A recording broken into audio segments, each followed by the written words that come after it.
Hello, I'm Mark Baer. You're watching the YourTown television show.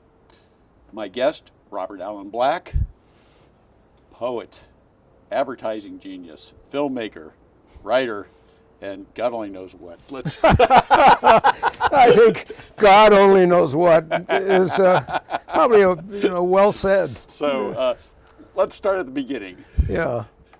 How did a guy who There finished? was the word. Yeah.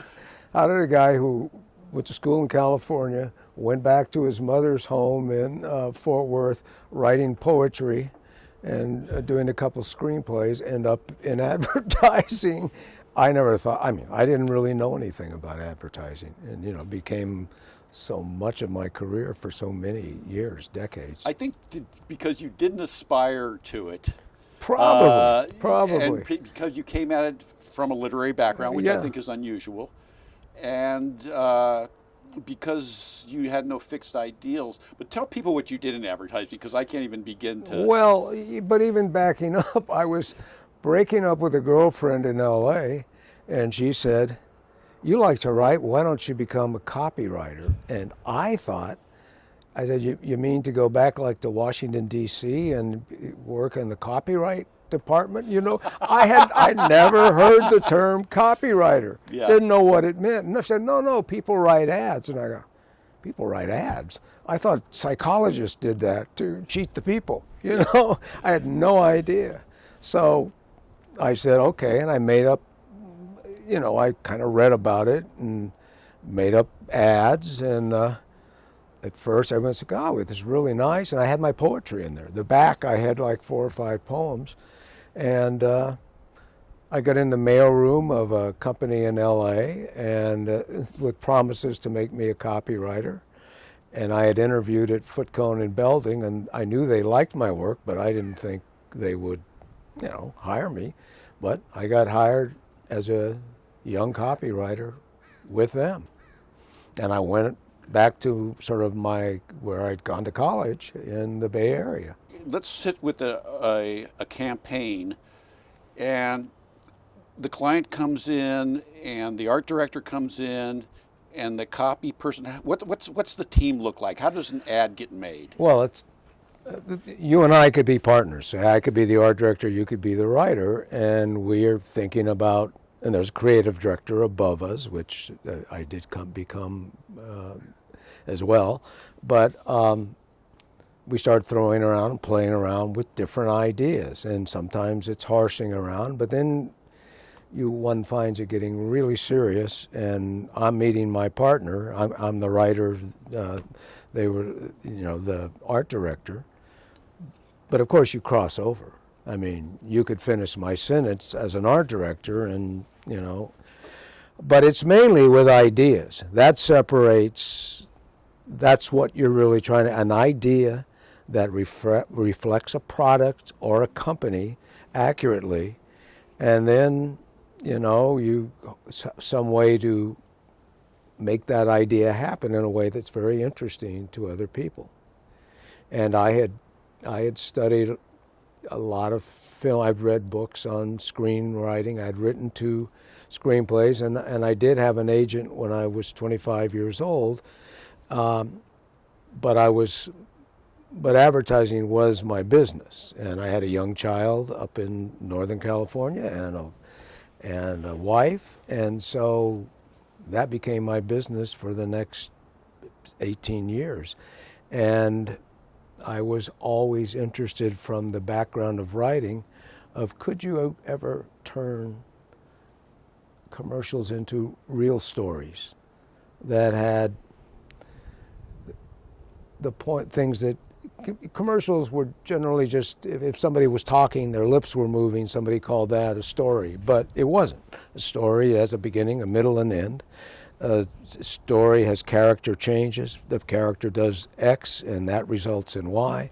And eventually, as I think I got to do that on Pacific Bell, long form situations. Let's talk about that in specifics. So Yeah. let's talk about the campaign, how it got started, and how you got to stretch it out, and how radical that was. Well, we got to do it because we've been very successful doing single acts. You know, we've done those. I used my uncle, Will McDonough, who was a writer for the Boston Globe. I used his name, and we did a Monsignor commercial, which my friend who lives in Carmel, Paul Ventura, cast.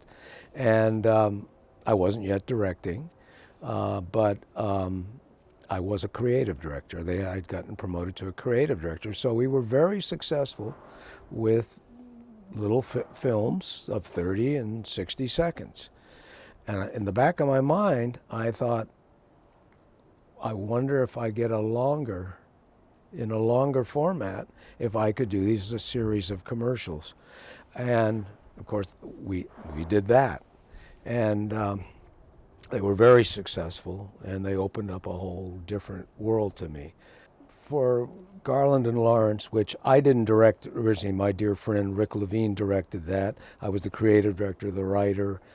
And it took us, you know, Pacific Bell was really afraid to do that at first because you're putting a lot of money into what would end up being 14 commercials. Fortunately, what happened is it really resonated with the public. People interpreted it in their own way. People wrote in. I actually have somewhere, I still have the research from that, where people were like, with the phone company, were like 8-10%, you know, interested or liked. They went up to 77%. And the actors, if you ever, the old days, Whitey in Our Gang, he was one of the characters that, one of the two main characters in that story. They were people stopping these guys on the street. They thought they were the real guys. Everything I thought might have been possible was actually proving to be possible, and this was basically the story of two men that loved the same woman, but they were best friends growing up, and how they held on to their relationships through World War II, through all that stuff. Even though one of them ultimately got the woman, they still remained best friends. And I left the other guy, never got married. And I deliberately left him nebulous. Was he, you know, did he just love her so much that he just became friends with her? Or was he gay? You know, and I never, that's the first person I've ever told that to, but that was... Yeah, and you leave room for the audience. Yes, that is the whole Secret of everything. Yes. Movies, really good advertising, the audience becomes part of it, and they interpret it in their own way. I dated a girl once who was way too young for me, but she told me that she and all her friends watched Garland and Lawrence religiously and and followed it and followed their characters as they went on. So you realized it was an art form and you treated it like an art form. Yes, definitely. And I believe it's,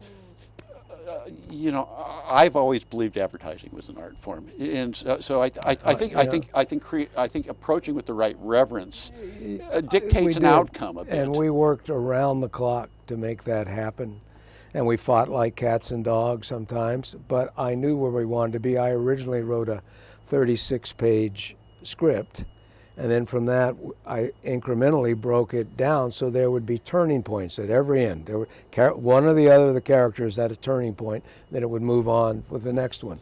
And I don't think people understand that short form is harder than long form. Well, it's really hard because you run out of time so fast. Yes. And so you need really good actors. You need, and I've heard you talk about this before, script needed to work, and there needed to be turning points that were palpable to the audience that they could feel. And then after that, I did The Rain Children, starring Levon Helm from the band, and which was marvelous experience. And we did that in a series of 8 rather. How did Atari come into this? Oh, Atari, when I was young, before that, I created the Atari campaign, and also on the side, as a favor to the owner of Atari, I did Chuck E. Cheese, but we won't talk about that. We got an enormous lawsuit, and so I sort of kept that, pushed that away, but I was embarrassed to say that I had but we got really good actors. Joe Spano, all these different guys from the Bay Area, and they played all the characters in the Chuck E. Cheese thing. And I would direct, and my ex-wife Hillary would produce, and we would go in there and do that. And wham, bam, thank you, ma'am, and then move on, get back to my other life. But I was doing that as a freelance project. But I did Atari, did it within the confines of an agency.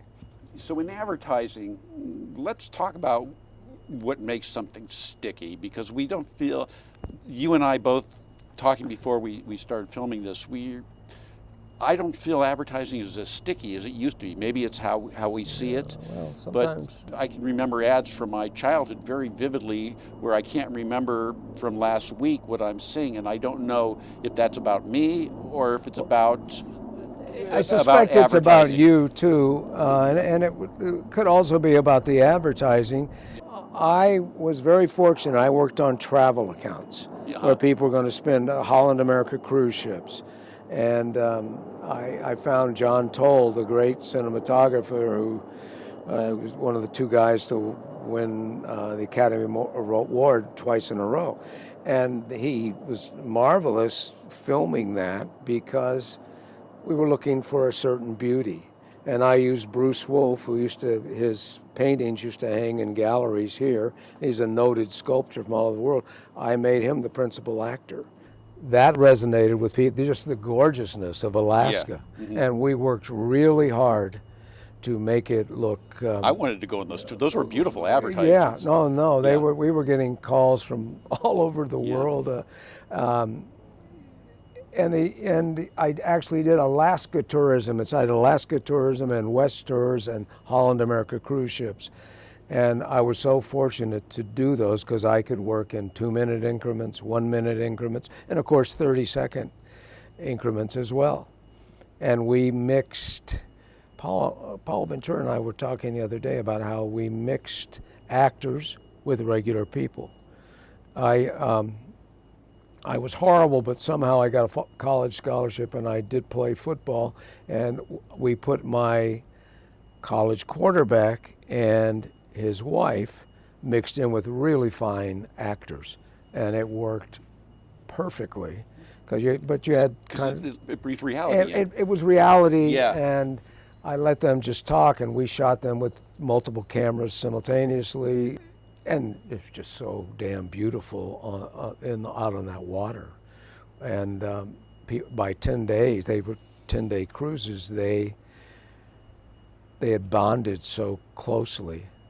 And all of the actors, including the non-actors, and it was really special. So I feel I was very fortunate. I also brought those in as new business clients, and so I was really fortunate for me, and things that I loved, nature, story, kind of came to me in the accounts that we brought in.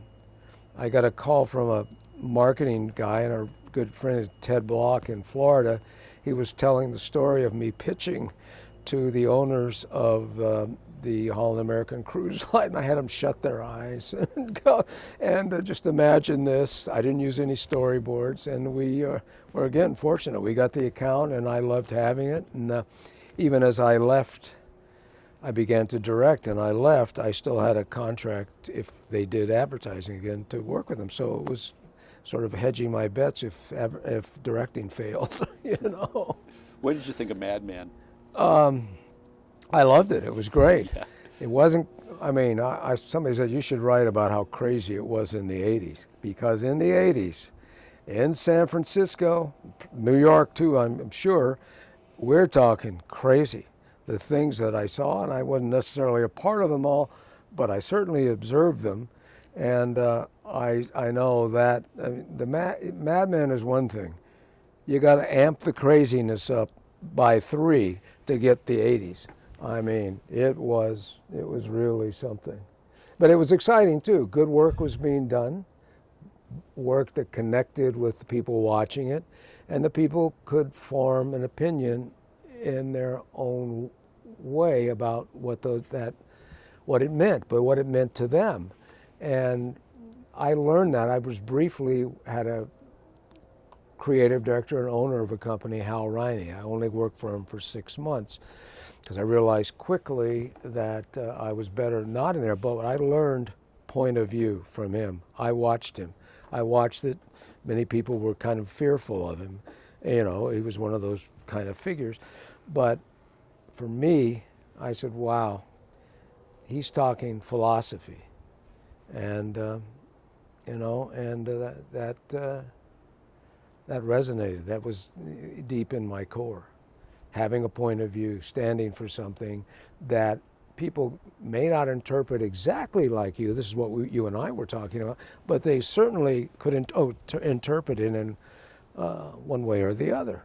And that was exciting, and it still is. When I began to direct, the Bank of America called me and asked if I would do what I'd done for Holland America and Alaska Tourism and things like that for them. And I met with the vice chairman, Lou Coleman, and another fella, and I was up there, and we had a great meeting, and we met in the executives lounge and ate up there and had lunch, and I really thought about it, but in the end I thought it might harm my directorial career because if I was doing advertising as well as that. But sometimes I think, honestly, I made a mistake because I do love the idea of coming up with ideas, like 2 or 3 people, and making that idea work in some way, in some unexpected way. And I do kind of miss that, although I'm writing more and more now. I'm coming back to my core. Well, we're going to get back to that in the part 2. I'm Mark Baer. I'm with Robert Allen Black. We're talking the first half of this advertising, and we're going to go into film in the second half.